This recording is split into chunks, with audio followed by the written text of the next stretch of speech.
Hola, hola, bienvenidos a Big Left, centinela de los últimos tiempos. Anoche me fui a rezar, pero no fue a rezar, fue a orar. A orar. Con la oración más exquisita que existe. El rosario. El rosario. Misterios gloriosos. Letanías a la Virgen. Y va a entrar aquí un evangélico, que se llaman evangélicos porque los evangélicos, los que estamos basados en el evangelio, somos los católicos. Va a entrar un protestante y va a decir, me voy de aquí. Esto es idolatría. ¿Cómo es posible que un creyente cristiano esté orando a una mujer, a un ser humano? Eso es algo idólatra, inconcebible.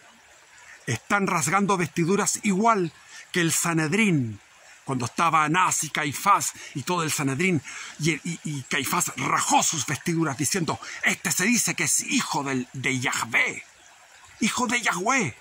Este Yoshua de Nazaret merece la pena capital.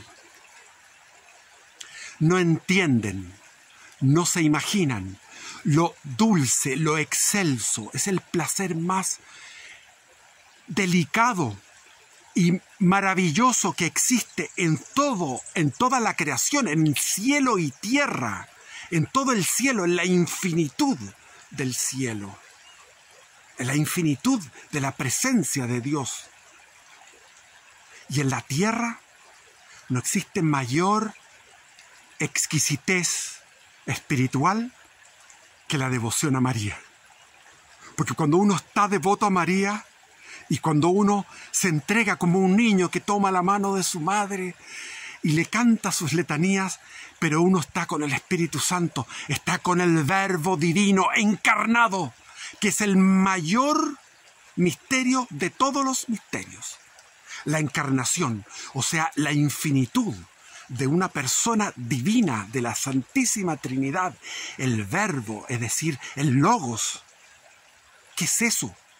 Podríamos hablar horas y horas del Logos. Ese Logos entró en el útero de María y lo fecundó. Ese es el misterio más increíble. Y lo más excelso de la oración es el rosario. Me dirán, pero es una cosa repetitiva, una cosa... Depende de la actitud. ¿Y qué es lo que me dijo Dios después de rezar el rosario? Me mandó un mensaje, porque sentí escuché, sentí, percibí esa emoción del Espíritu Santo que me dijo algo que siempre me lo dice cuando yo estoy encontrándome con Él. Que me dijo, estás orando muy poco, te necesito más. Necesito tu oración, necesito que olvides todo y te metas conmigo en la oración. En esa meditación prendo la televisión. ¿Por qué? Porque a mí me gusta ver la ventana del mundo, qué está pasando en el mundo. Y puse el Festival de Viña. Para mí, ver la televisión es como en tiempos antiguos ver la pornografía. Yo en un momento determinado dije, ¿qué es esto? ¿Qué es la pornografía? Y entré en la pornografía, que era muy difícil en aquellos tiempos. No existía. Habían unos cines que estaban cerca de la Plaza de Armas, porque todos los cines estaban en el centro, salvo algunas excepciones, como el Cine Oriente, que todavía está, el Cine Las Condes, el Cine Las Lilas, el Cine El Golf, que eran cines del Barrio Alto, nada más que eso, el Cine Lo Castillo. Lo Castillo, Las Condes, Las Lilas, El Golf, Oriente. Son 5, no había más. Ah, y había otro en Tobalaba. 6 cines en el Barrio Alto, pero había 20 cines en el centro. Entonces uno se metía a eso para saber qué era eso. Yo quería conocer qué es lo que era la pornografía. En esa época estaba convertido en un ateo y no creía en nada. Me metí y pude darme cuenta de que la pornografía era falsa, que era un hecho sexual despreciable. despreciable, porque no había corazón, no había alma, no había energía espiritual, creativa. Era una cosa mecánica, permanentemente mecánica, material, donde el hombre está castrado porque no tiene, está de la cintura hacia abajo y no, como si el acto sexual no fuera principalmente de la cintura hacia arriba. Entonces, era un afán investigativo. Después nunca más vi, el tema, una vez lo dije, si junto todas las horas que he tenido en mi vida de pornografía, no supero las 5 o 6 horas en total. Con respecto a la televisión es mucho más, porque la televisión me muestra lo que está pasando, lo que está sucediendo. Es una ventana abierta al mundo. Y me acordaba de San Juan de la Cruz. Porque San Juan de la Cruz, en sus meditaciones, en sus poesías, él constantemente habla de los 3 enemigos del alma y de nuestra salvación eterna, que son el mundo, el demonio y la carne. La carne es nuestra naturaleza caída por el pecado original.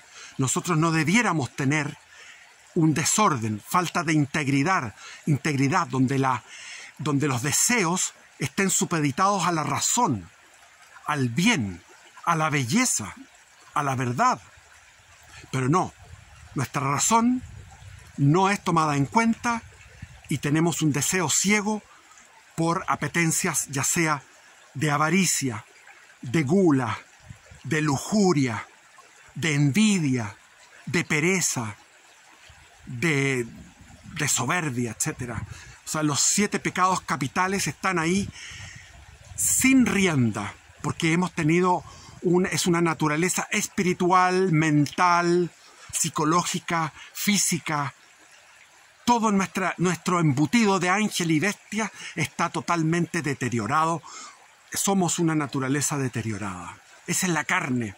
Está el demonio, que el demonio ha estado siempre desde nuestros primeros padres, Adán y Eva, hasta el final, cuando es guardado en el infierno para toda la eternidad, con todos los que se fueron con él, con todos los que él pudo capturar en esta historia. El demonio es muy astuto, pero el demonio no conoce el futuro, lo conoce por profecías. Él sabe que se le acaba el tiempo, que estamos en los últimos tiempos, por lo tanto su accionar es mucho más intenso, pero al mismo tiempo él ha ido aprendiendo, porque no tiene esta omnipotencia, omnisciencia de Dios. Entonces cuando llega Jesús y llegan los apóstoles y predican en el Imperio Romano, en ese vasto, maravilloso, precioso Imperio Romano, ¿qué es lo que hace él? Los castiga físicamente, los quiere exterminar, y hay 10 persecuciones, 10 tremendas persecuciones contra los cristianos durante 2 siglos y medio, hasta que finalmente, como decía un santo, la sangre de un mártir es semilla de otros creyentes, porque la gente miraba en el circo máximo que entregaban a Ignacio de Antioquía, al San Ignacio de Antioquía, que era discípulo de San Juan Evangelista y había sido discípulo de San Pablo y también había conocido a San Pedro. O sea, tenía 3 profesores que eran apóstoles. Y este Ignacio de Antioquía iba escribiendo cartas. Cuando iba hacia su martirio, iba escribiendo cartas, y en esas cartas decía: somos una iglesia católica, y hablaba de los sacramentos, y tenía un lenguaje 100% católico, y era discípulo del apóstol Pedro, de Juan Evangelista y de Pablo de Tarso. Joder. Y cuando llega a las fieras van contra él, y él se entrega de una manera gozosa al martirio, porque sabe que eso se le condonan todas las deudas que uno tiene, y va derecho al cielo por el martirio. Entonces, eso era semilla de nuevos cristianos.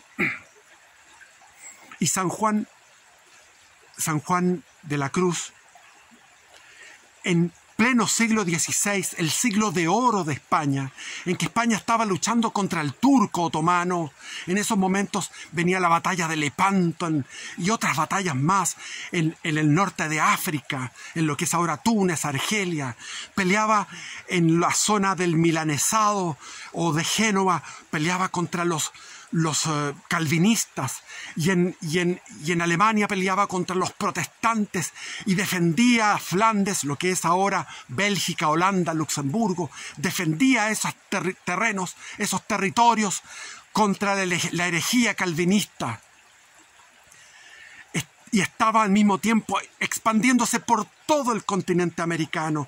Y desde México iba hacia el norte, iba ocupando en una línea todo lo que eran Arizona, Texas, después Nuevo México, todo lo que era California. Y al mismo tiempo estaban peleando en este lugar, aquí en el sur de Chile, estaban peleando contra los araucanos en una lucha, en una guerra sin cuartel, contra un pueblo rebelde contra Dios, un pueblo servidor del Señor de las tinieblas, que rechazaron a Cristo, el pueblo araucano, tan elogiado.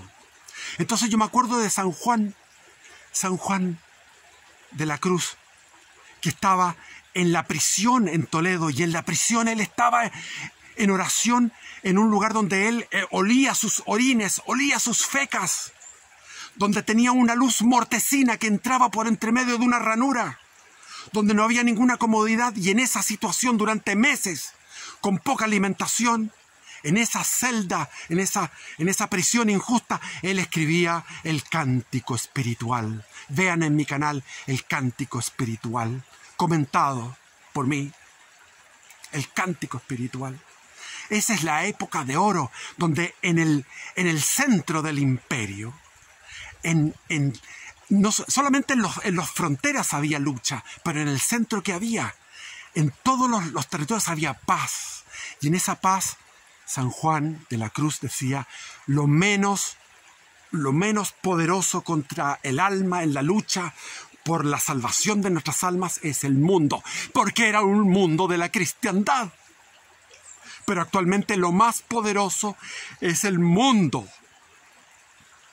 Cuando uno prende la televisión y ve lo que hay ahí, el mundo, en la música de la salsa, en la música de la cumbia, en la música del tropical sound, en la música esta del músico urbano, del rapeo, en todo eso. En el satanismo abierto y satanismo solapado, en que todos están respetando la creatividad artística, que al final es una flojera, es una pereza artística. Cuando llegó el fobismo, el dadaísmo, el cubismo, el surrealismo, el expresionismo abstracto, todo eso en sus comienzos tuvo su sentido, tuvo su razón y su razón de ser y su novedad. Pero seguir insistiendo en eso es porque nadie quiere ser Miguel Ángel, porque no hay, porque es mucho esfuerzo, porque tener un cubo gigante de mármol y esculpir la Pietà o esculpir un David o un Moisés, eso hay que ser un genio. Pintar la Capilla Sixtina hay que ser un genio. Es flojera, falta de talento y flojera. El arte moderno, decadente. Entonces veo todo lo que sucedió anoche en el Festival de Viña y digo yo, ¿cómo puede ser esto? Yo recuerdo con nostalgia el festival de la Rafaela Carrá, del Julio Iglesias, del Nino Bravo, del Bigote Roset, de todos estos humoristas de la época, se me acuerda, el famoso chileno que se me olvida, etcétera, humoristas exquisitos. Era chileno y era digno, era decente. Había un mundo, pero el mundo era débil. El mundo no tenía esa fuerza que tiene ahora, porque ahora está la fuerza de que la mujer, contra más provocativa se vista, mejor es. aunque lo haga con elegancia o lo haga de forma vulgar, en los dos sentidos es una mujer que está buscando el deseo del hombre. Y eso es pecaminoso. Eso es dañar a los matrimonios que hay. Porque la mujer no sabe que está viendo la televisión con su hombre y el hombre qué está pensando dentro. Porque es inevitable, casi inevitable, con un modelo femenino excelso, más encima vestido con elegancia, no caer en el deseo. Entiendo que hay algunas que dan pena. ¿Por qué dan pena? Porque se creen que están haciendo una cosa maravillosa en ser chabacanas. Y hay algunos que miran a la chabacanería porque son chabacanos y les gusta la chabacana. Y esa culona, esa vulgar, está despertando el deseo del chabacano, como a mí me despierta el deseo, la elegante, la más elegante de todas. Pero el mundo está fuertísimo. Es el enemigo número 1 del alma, porque el demonio ha hecho un trabajo a través de los siglos. Comenzó persiguiendo a sangre y no fuego, sino que a sangre y espada en la época del Imperio Romano, pero después fue sofisticándose con los años. Generó la Reforma Protestante, una actividad demoníaca, es decir, todas las iglesias protestantes están trabajando para el demonio sin saberlo. Sin saberlo. Después, la Ilustración, el racionalismo, el liberalismo, la masonería que lo impregna todo y todo quiere ser dominado por la masonería. La masonería está en todas partes. Es el demonio que está en todas partes. Entonces, ha ido sofisticándose, ha ido metiéndose en la iglesia, tanto así que la iglesia es irreconocible, es una iglesia buenista, repugnante. ¿Dónde está la iglesia de Cristo? En un remanente pequeñísimo, fiel. Casi no tenemos voz ni voto. Ni voto, ¿para qué hablar si no existe democracia en esto?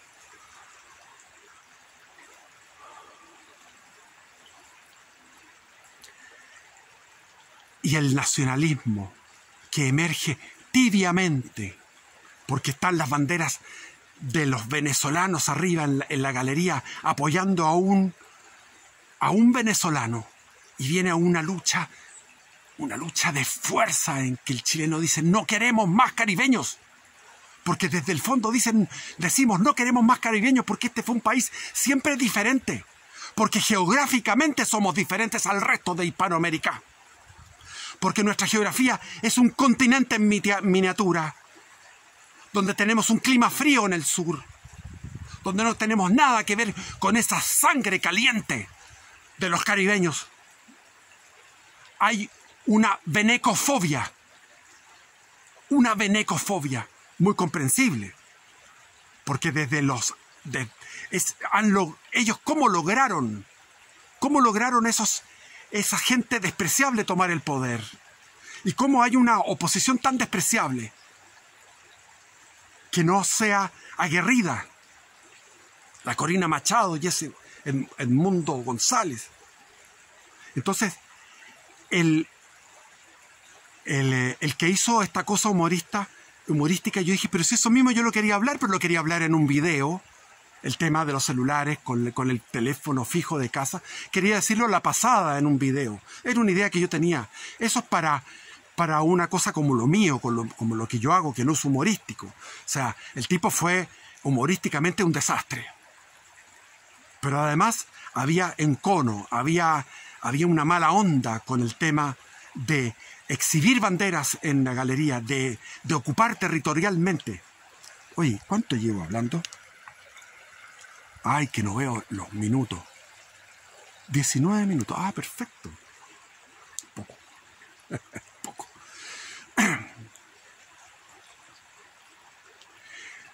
La gala la vi y, como les digo, digo yo, cómo hemos ido cayendo en la decadencia estética, la decadencia ética. la decadencia de los comentaristas, de la gente que anima. Decadencia absoluta. O sea, el Festival de Viña es un espejo de lo que estamos en este momento, de lo que somos en este momento, que es a su vez un espejo de lo que fue la disputa al interior del régimen militar, porque estaban los nacionalistas, que ellos hablan de el espíritu, y estaban los liberales, que ellos querían la materia, el materialismo. Eran tan marxistas como los marxistas, porque seguían a doctrinas en las cuales ellos decían, si nosotros vamos a darle, si el chileno logra tener un automóvil, si logra tener su casa propia, si sus hijos van a la universidad, si van cambiando de marca de auto y después tienen, en vez de la televisión a blanco y negro, una televisor en colores, y de una bicicleta a 3 bicicletas, y después una casa en la playa, esa familia va a dejar de ser de izquierda y se va a transformar en una familia de derecha, porque las condiciones materiales van a generar una conciencia diferente. Grave, grave error. Lo mismo que le pasó a la Margaret Thatcher, asesorada por estos liberales que decían, no, China comunista va a dejar de ser China comunista, porque están ensayando con Deng Xiaoping el año 78, comenzaron a ensayar la economía capitalista en un sector de China, y de ahí, como les resultó con un desarrollo, un incremento de la productividad del 10 al 15%, de ahí lo expandieron a otras regiones de China, y en todas partes era sobre el 10% de crecimiento. Entonces dijeron, esto es lo que nos sirve. La economía capitalista nos sirve para desarrollar prosperidad. Entonces la Margaret Thatcher dijo, vamos a cederle, finalmente vamos a cumplir con nuestros protocolos, con nuestros tratados, y vamos a devolver Hong Kong a China continental, porque ellos van a dejar de ser comunistas. Lo mismo en Chile. Hayek era uno de ellos, de la escuela austríaca, Hayek. Entonces, marxistas, o sea, la infraestructura condiciona la superestructura. Cuando los marxistas con Gramsci ya habían dejado de creer en eso, Gramsci, mirando cómo se comportaba el cristianismo, en especial el catolicismo en Italia y en el mundo, dijo, hay que capturar las conciencias, las mentes, los corazones, hay que capturar la superestructura, la cultura, y de ahí vamos a transformar la infraestructura. Efectivamente, la infraestructura se va transformando muy lentamente, sigue habiendo propiedad privada, entonces hay un engendro de capitalismo, de un neoliberalismo comunista, de un capitalismo comunista, en lo que vivimos ahora. Una cultura comunista. En los espíritus, en los corazones, en las conciencias, una cultura materialista. Entonces el liberalismo se topó con el marxismo, y ahí viene la grave apostasía que hizo Jaime Guzmán Errázuriz, que era discípulo del padre Lira, que era discípulo de mi padre, y que era también nacionalista, amador de la falange, amante de la falange y también quería mucho a los requetés, a los carlistas. Entonces era un tradicionalista que abandonó aquello y dijo, voy a hacer una realpolitik, porque el mundo va hacia el liberalismo económico y el liberalismo político. O sea, él fue un profeta antes de Fukuyama en los años 90, cuando triunfó en todas partes el liberalismo económico y el liberalismo político, menos en China, menos en Corea, menos en Cuba y después en Venezuela. Pero el liberalismo económico y político, como que Fukuyama dijo, este es el fin de la historia. El fin de la historia. Aquí se quedó. Aquí ya esto está claro. Este es el triunfador, porque aquí se generan prosperidad y todo en los países del este. Polonia hizo una política de shock. Después se unieron las dos Alemanias. La República Checa, los eslovacos, los húngaros. Todos se dieron vuelta hacia el capitalismo y vino una prosperidad tremenda. Entonces era como el éxito de todo esto. Pero Jaime Guzmán Errázuriz, con todo el grupo de los Chicago Boys, engendraron no solamente un éxito económico que costó la crisis del 82, que fue una crisis tan profunda como la del 73 y 74, perdónenme, eso es matemático. Tuvimos que sufrir no solamente la crisis del 72-73 con el gobierno de la Unidad Popular, sino que saliendo del gobierno de la Unidad Popular en el mismo septiembre, cuando fue la guerra del Yom Kippur, septiembre del 73, comenzó el alza del precio del petróleo por la OPEP y comenzó la crisis del petróleo en el año 74. Entonces nos mamamos dos crisis, pero la del 82, 83, 84 fue una crisis profunda, tan profunda como esa, para poder ir ajustando la nueva teoría del liberalismo a la realidad chilena. Y ahí perdimos porque esa crisis del 82 llevó a que las masas fueran a apoyar a los movimientos que habían estado haciendo política durante esos años de forma clandestina. La democracia cristiana, clandestinamente, pero muy flojamente. Pero básicamente el Partido Comunista, indestructible. El Partido Socialista, indestructible, fraccionado, el Almeida, y me acuerdo, se me olvida el otro nombre, eran 3, 4 fracciones del Partido Socialista. El movimiento de izquierda revolucionaria, que resistió toda la represión del régimen. O sea, el régimen militar dijo, vamos a liquidar a estos gallos, vamos a torturar, vamos a ejecutar, vamos a hacer desaparecer, y se acabó el comunismo. Y sin embargo, la teoría de los gremialistas era, dejemos que limpiemos los organismos intermedios, es decir, la junta de vecinos, los centros de madre, los clubes deportivos, los sindicatos, las corporaciones, las familias, las universidades, los colegios. Limpiémoslos de politiquería. La política es mala. Como decía Jorge Alessandri Rodríguez, siendo presidente de la República, el huevón. Jorge Alessandri Rodríguez decía, no me pregunten de política, cuando estaba con los periodistas en una conferencia de prensa. No me pregunten de política, a mí no me gusta la política. ¿Y quién eres tú, huevón? Eres presidente de la República.